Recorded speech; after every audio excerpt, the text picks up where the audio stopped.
Hi friends, வணக்கம். Welcome back to my channel. இன்றைக்கான வீடியோவில் நான் ஷேர் பண்ணியிருக்கிற எல்லா டிப்ஸுமே பார்த்திங்க அப்படின்னா, ரெகுலராக நம்ம கிச்சனில் செய்யக்கூடிய வேலைகளை கஷ்டம் டென்ஷன் இல்லாமல் எப்படி ஈஸியான முறையில் செய்யலாம் அப்படிங்கிற ஒரு சில ஐடியாஸ் தான் நான் ஷேர் பண்ணியிருக்கேன். ஸோ கண்டிப்பாக வீடியோ இன்ட்ரெஸ்டிங்காக இருக்கும். ஸோ ஸ்கிப் பண்ணாமல் பாருங்கள். ஃபஸ்ட்டு டிப்பில் பார்த்திங்க அப்படின்னா, இந்த மாதிரி தேங்காய் நம்ம திருவிட்டு அந்த தேங்காயோட ஓடு தூக்கி போட்டுருவோம்ல.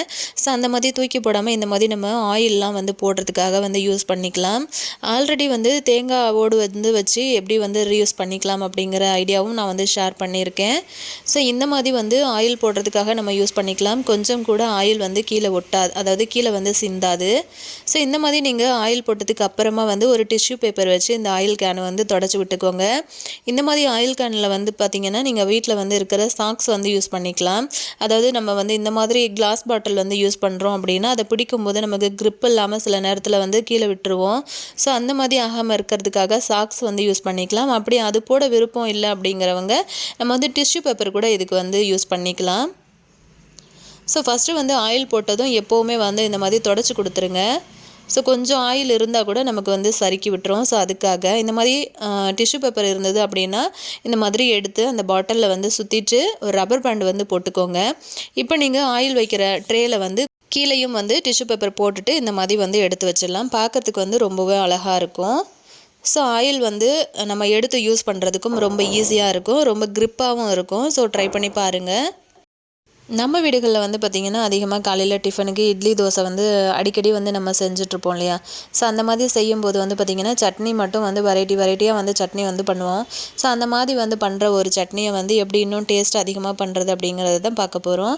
இந்த மாதிரி ஒரு கடாயில் நல்லெண்ணெய் சேர்த்துக்கோங்க. 2 ஸ்பூன் அளவுக்கு உளுத்தம்பருப்பு சேர்த்துருக்கேன். உடைக்காத முழு உளுந்து தான் சேர்த்துருக்கேன். ஸோ இந்த மாதிரி சேர்த்துட்டு அந்த உளுந்தை ஒரு 2 செகண்ட் இந்த மாதிரி வறுத்து விட்டுருங்க. ஸோ நல்ல ஒரு ப்ரௌன் கலரில் மாறும், நல்ல ஒரு வாசம் வரும். ஸோ அதுக்கு பிறகு பார்த்திங்கன்னா ஒரு 10லேருந்து 15 பல் பூண்டு சேர்த்துக்கோங்க. அதே 15லேருந்து 20 பல் அளவுக்கு சின்ன வெங்காயம் சேர்த்துக்கோங்க. அதுக்கப்புறம் ஒரு 10 காஞ்ச மிளகாய் சேர்த்துருக்கேன். நல்லா இது எல்லாத்தையும் சேர்த்து வதக்கிட்டு நல்ல ஒரு சின்ன தக்காளி ஒரு 2 தக்காளி பழுத்த பழமாக சேர்த்துருக்கேன். ஒரு துண்டு புளி சேர்த்துருக்கேன். ஸோ இது எல்லாத்தையும் சேர்த்துட்டு இதை ஆற விட்டுருங்க. இதை ஆறட்டும். ஆறுனதுக்கப்புறம் இந்த மாதிரி ஒரு மிக்ஸி கப்பில் மாற்றிக்கோங்க. இந்த மாதிரி அதிகமான குவான்டிட்டியில் நீங்கள் சின்ன வெங்காயமும் பூண்டும் சேர்க்கறதுனால ரொம்ப ரொம்ப டேஸ்டியாகவும் நல்ல மணமாகவும் இருக்கும் உங்களோட சட்னி. ஸோ இந்த மாதிரி ஒரு தடவை ட்ரை பண்ணி பாருங்கள்.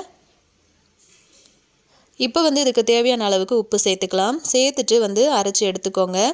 இப்போ கடுகு அதுக்கப்புறம் கருவேப்பிலை சேர்த்து ஒரு தாளிப்பு கொடுத்துருங்க. எண்ணெய் கொஞ்சம் தூக்கலாக இருக்க மாதிரி பாருங்கள். இந்த சட்னி எண்ணெயில் ஊற ஊற ரொம்ப டேஸ்டியாக இருக்கும். 1 வாரம் வரைக்கும் ஃப்ரிட்ஜில் வச்சு நீங்கள் யூஸ் பண்ணிக்கலாம்.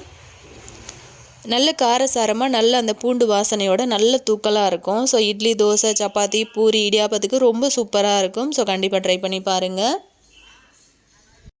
இப்போ நம்ம அடுத்த டிப் என்னென்னு பார்க்கலாம். இந்த மாதிரி நம்ம உரித்து வைக்கிற பூண்டு கொஞ்சம் அதிகமாக உரித்து நம்ம ஃப்ரிட்ஜில் வச்சிட்டோம் அப்படின்னா சீக்கிரத்தில் அது பழுத்து போகாமல் அதே சமயத்தில் முளை விட்டு வராமல் இருக்கிறதுக்காக, அதாவது க்ரீன் கலரில் அது முளைச்சி வர ஆரம்பிக்கும். ஸோ அந்த மாதிரி ஆகாமல் இருக்கிறதுக்காக இந்த மாதிரி ஒரு பாக்ஸில் சேர்த்துக்கலாம். சேர்த்துட்டு இது கூடவே ஒரு 1/2 டீஸ்பூன் அளவுக்கு சால்ட்டு, அதுக்கப்புறம் 1/2 டீஸ்பூன் அளவுக்கு மஞ்சள் பொடி சேர்த்துக்கோங்க. சேர்த்துட்டு இது எல்லாத்தையுமே நல்ல ஒரு மிக்ஸ் கொடுத்துருங்க. இந்த மாதிரி பண்ணிவிட்டு நீங்கள் ஃப்ரிட்ஜில் ஸ்டோர் பண்ணி வச்சிட்டிங்கன்னா அது சீக்கிரம் பழுத்து போகாது பூண்டு. அதே சமயத்தில் உங்களுக்கு சீக்கிரமாக முளைச்சும் வராது. ஸோ 1 வாரம் 10 நாள் ஆனாலும் அப்படியே உங்களுக்கு ஃப்ரெஷ்ஷாகவே இருக்கும். ஸோ வச்சு யூஸ் பண்ணுற மாதிரி நல்லாயிருக்கும். ஸோ கண்டிப்பாக இதையும் ட்ரை பண்ணி பாருங்கள். இப்போ நம்ம அடுத்த டிப் என்னென்னு பார்க்கலாங்க. இந்த மாதிரி முட்டைலாம் பொரிக்கிறதுக்கு நான் சின்ன வெங்காயம் அதிகமாக யூஸ் பண்ணுவேன். ஸோ அதுக்காக சின்ன வெங்காயம் எடுத்திருக்கேன். ஸோ இதை ஒரு தண்ணியில் சேர்த்து நம்ம ஃபஸ்ட்டு அலசி எடுத்துக்கலாம். இதை சின்ன சின்ன பீசஸாக நான் முட்டை பொரிக்கிறதுக்கு ஏற்ற மாதிரி கட் பண்ணி எடுத்திருக்கேன். இப்போ முட்டை நம்ம ஃப்ரை பண்ணுறோம் அப்படிங்கும்போது நம்ம எல்லாத்தையும் சேர்த்துட்டு கடைசியாக தான் உப்பு சேர்த்துட்டு மிக்ஸ் பண்ணுவோம். ஸோ அந்த மாதிரி சேர்க்குற உப்பு பார்த்திங்கன்னா முட்டையில் எல்லா இடமும் கண்டிப்பாக பிடிக்கிறது இல்லை. எங்கேயாச்சும் ஒரு இடத்துல உப்பு தூக்கலாக இருக்கிற மாதிரி தெரிஞ்சிருக்கும். ஸோ அதுக்காக எப்பவும் வெங்காயம் கட் பண்ண கையோடையே நீங்கள் உப்பு சேர்த்துக்கோங்க.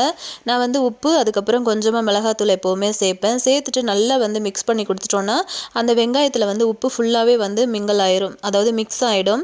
அதுக்கப்புறமா நம்ம வந்து முட்டையை உடச்சி ஊற்றிட்டு அதுக்கப்புறம் நீங்கள் வந்து முட்டை பொரிக்கிறதுக்கு என்னெல்லாம் சேர்ப்பீங்களோ அது எல்லாத்தையுமே சேர்த்துட்டு அதுக்கப்புறம் நீங்கள் வந்து கல்லில் ஊற்றிடுங்க.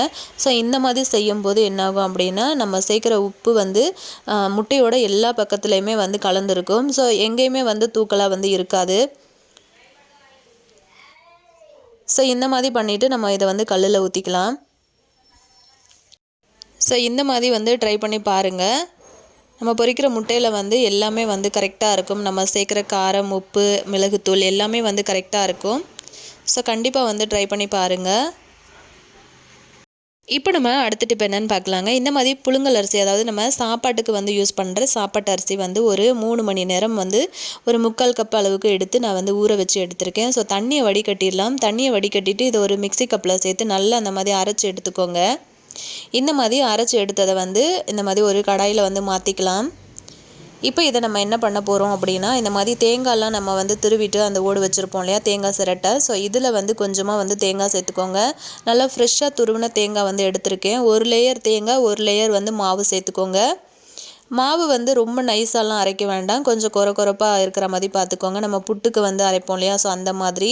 இப்போ வந்து ஒரு இட்லி பாத்திரத்தை வந்து தண்ணி சூடு பண்ணிவிட்டு இந்த மாதிரி நம்ம எடுத்து வச்சுருக்கிற தேங்காய் சிரட்டையெல்லாம் வச்சு மூடிடுங்க. ஒரு 15 நிமிஷம் விட்டிங்க அப்படின்னா நம்மளோட புட்டு வந்து ரொம்ப சூப்பராக ரெடியாக இருக்கும். அதுவும் நல்ல ஃப்ரெஷ்ஷாக துருவின தேங்காய் சிரட்டையில் வந்து செய்யும்போது அவ்வளோ டேஸ்ட் அட்டகாசமாக இருக்கும். குட்டீஸ்க்கு வந்து கொடுக்குறீங்க அப்படின்னா இந்த மாதிரி நாட்டு சக்கரை, நெய் சேர்த்து கொடுங்க. ரொம்பவே வந்து ஹெல்த்தியான ஒரு ரெசிபியாக இருக்கும். கண்டிப்பாக ட்ரை பண்ணி பாருங்கள். இப்போ நம்ம அடுத்த டிப் என்னென்னு பார்க்கலாங்க. இந்த மாதிரி வாழைப்பழம்லாம் வந்து நம்ம வாங்கிட்டு வந்துட்டோம் அப்படின்னா இந்த மாதிரி ஒரு சில பழங்கள் வந்து கனிஞ்சு போயிடும். ஸோ நல்ல அந்த அளவுக்கு கனிஞ்சு போன பழத்தை வந்து சாப்பிட்றதுக்கு விரும்ப மாட்டோம் இல்லையா, ஸோ அதை எப்படி வந்து யூஸ் பண்ணிக்கலாம் அப்படிங்கிறது தான் பார்க்க போகிறோம். இதை வந்து ஒரு மிக்ஸி கப்பில் வந்து ஒரு 1/2 கப் அளவுக்கு சர்க்கரை வந்து எடுத்திருக்கேன். ஒயிட் சுகர் நல்லா பொடி பண்ணி எடுத்துக்கோங்க. கூடவே வந்து இந்த பழத்தை வந்து கட் பண்ணி சேர்த்துக்கலாம். உங்கள்கிட்ட என்ன பழம் இருக்கோ ஸோ நீங்கள் அதை வந்து சேர்த்துக்கோங்க. இந்த மாதிரி சின்ன பீசஸாக வந்து கட் பண்ணி சேர்த்துக்கலாம். குட்டீஸ் வந்து ஸ்நாக் கேட்குறாங்க ஈவினிங்கில், இல்லை ஸ்கூல் போயிட்டு வந்து ஸ்நாக் கேட்குறாங்க அப்படின்னா டக்குன்னு வந்து நீங்கள் செஞ்சு கொடுத்துடலாம். இது செய்கிறதுக்கு ஒரு 15 நிமிஷம் தான் ஆகும். உங்களுக்கு வந்து எந்த அளவுக்கு பழம் தேவையோ அந்த அளவுக்கு வந்து சேர்த்துக்கோங்க. இப்போ வந்து கொஞ்சமாக நம்ம வந்து இட்லிக்கு போடுவோம் இல்லையா சோடாத்தூள், அது வந்து சேர்த்துருக்கேன். சேர்த்துட்டு இதை வந்து அரைச்சி எடுத்துகிட்டு வந்துடலாம். இப்போ வந்து 1 கப் அளவுக்கு நான் மைதா சேர்த்துருக்கேன். ஸோ நம்ம வந்து கை யூஸ் பண்ணவே இல்லை மாவு பிசைகிறதுக்கு. ஸோ மைதா வந்து 1 கப் சேர்த்துட்டு அதையும் வந்து இந்த மாதிரி அரைச்சி எடுத்துகிட்டு வந்துடலாம். ஸோ தண்ணி வந்து சுத்தமாக நான் எதுவுமே சேர்க்கலை. பாருங்கள், அரைச்சி எடுத்துகிட்டு வந்ததும் இந்த மாவோட பதம் வந்து பார்த்திங்கன்னா இந்த அளவுக்கு இருக்குது. ஸோ இதை நம்ம இப்போது என்ன பண்ணலாம் அப்படின்னா, இந்த மாதிரி ஒரு கவர் எடுத்துக்கோங்க. கவரில் வந்து நம்ம ரெடி பண்ணின மாவை வந்து இதுக்குள்ளே சேர்த்துக்கலாம். நான் வந்து இன்றைக்கி ஜிப்லா கவர் இருந்தது, ஸோ நான் அது வந்து எடுத்துக்கிறேன். உங்கள்கிட்ட என்ன கவர் இருக்கோ நீங்கள் அதை வந்து எடுத்துக்கோங்க. எடுத்துகிட்டு நம்ம ரெடி பண்ண மாவை இதுக்குள்ளே வந்து சேர்த்துடலாம். பாருங்கள், இப்போ நம்ம வந்து கை வந்து படவே இல்லை. ஸோ ரொம்ப ஈஸியாக வந்து நமக்கு வேலை முடிஞ்சிரும். ஸோ பாருங்கள், மாவு ரெடி ஆகிடுச்சு. இதை ஒரு 10 நிமிஷத்துக்கு அப்படியே வந்து விட்டுருங்க. நல்லா அந்த ஏர் எல்லாத்தையும் வெளியே எடுத்து விட்டுட்டு நல்லா அந்த மாதிரி க்ளோஸ் பண்ணிடுங்க. க்ளோஸ் பண்ணி ஒரு 10 நிமிஷத்துக்கு வந்து வச்சிடலாம். நம்ம உடனே செய்கிறதா இருந்தால் இந்த மாதிரி செய்யலாம். உடனே செஞ்சாலும் நல்லா உங்களுக்கு சாஃப்டாக நல்லா பொங்கி வரும்.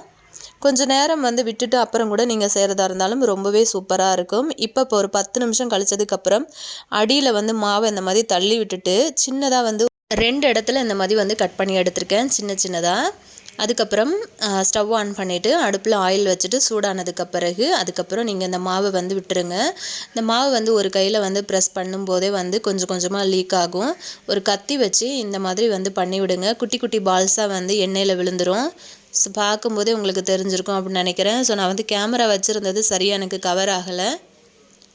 ஸோ பாருங்கள், ரொம்ப குட்டி பாலாக வந்து நமக்கு கிடச்சிருக்கு. குட்டீஸ் வந்து ரொம்பவே விரும்பி சாப்பிடுவாங்க. ரொம்ப டேஸ்டியாகவும் இருக்கும். ஸோ கண்டிப்பாக இதையும் வந்து ட்ரை பண்ணி பாருங்கள். இன்றைக்கி நான் ஷேர் பண்ண எல்லா டிப்ஸும் உங்களுக்கு பிடிச்சிருக்கும் அப்படின்னு நினைக்கிறேன். ஸோ பிடிச்சிருந்ததுன்னா லைக், ஷேர், கமெண்ட் பண்ணுங்கள். உங்கள் ஃப்ரெண்ட்ஸ் அண்ட் ஃபேமிலி மெம்பர்ஸோட இந்த வீடியோவையும் வந்து ஷேர் பண்ணி கொடுங்க. இது சாப்பிட்றதுக்கு ரொம்ப டேஸ்டியாக ரொம்ப சாஃப்டாக இருக்கும். நான் ஒன்று வந்து உங்களுக்கு பிரித்து காட்டுறேன் பாருங்கள் எவ்வளோ சாஃப்டாக இருக்குது அப்படின்ட்டு. ஸோ இனிமேல் நம்ம வீட்டில் குழந்தைங்க வந்து ஸ்நாக்ஸ் கேட்குறாங்க அப்படின்னா டென்ஷனே வேண்டாம், டக்குன்னு வந்து நினச்ச உடனே நீங்கள் வந்து செஞ்சு வந்து சர்வ் பண்ணிடலாம். வீட்டில் இருக்கிறவங்க கண்டிப்பாக லைக் பண்ணி சாப்பிடுவாங்க. ஸோ இந்த வீடியோவை உங்கள் ஃப்ரெண்ட்ஸ் அண்ட் ஃபேமிலி மெம்பர்ஸோடு ஷேர் பண்ணி கொடுங்க. இன்னொரு இதே மாதிரி நல்ல பதிவோடு நான் உங்களை திரும்பவும் மீட் பண்ணுறேன் ஃப்ரெண்ட்ஸ். தேங்க்யூ.